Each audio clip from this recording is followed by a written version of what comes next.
Okay guys, nandito ako sa fabrication shop namin.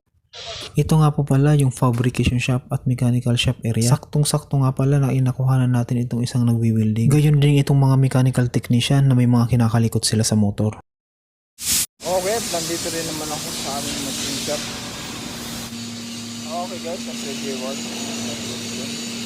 So, kung sinilira namin yung ito yung talit na wheel. Support wheel din sa tool namin. Ito yung drawing plan niya. Yan.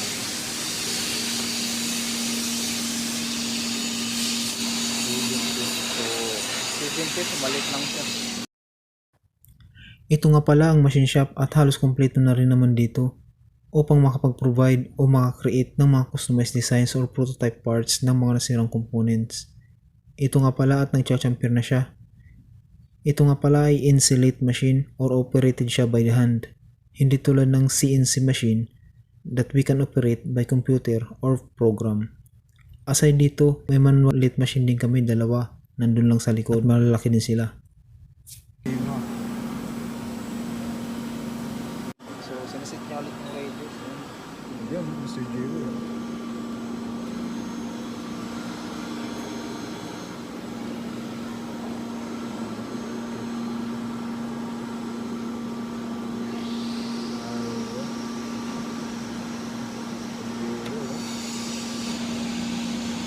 If you make radius, you change the tool? Oh. So it's automatic. F5.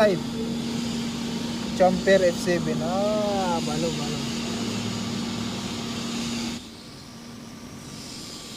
So ayun na nga guys, tinanong ko nga siya dito about sa chamfer. Gawa nga nung hindi ko nalagyan ng angle. Kinuha niya na lang pala yung end-to-end diameter ng model. Ito nga pala yung technical drawing na ginawa ko. Hindi ko nga talaga nalagyan ng angle. Pero okay lang yun, may paraan naman kapag Insulate machine ang ginagamit.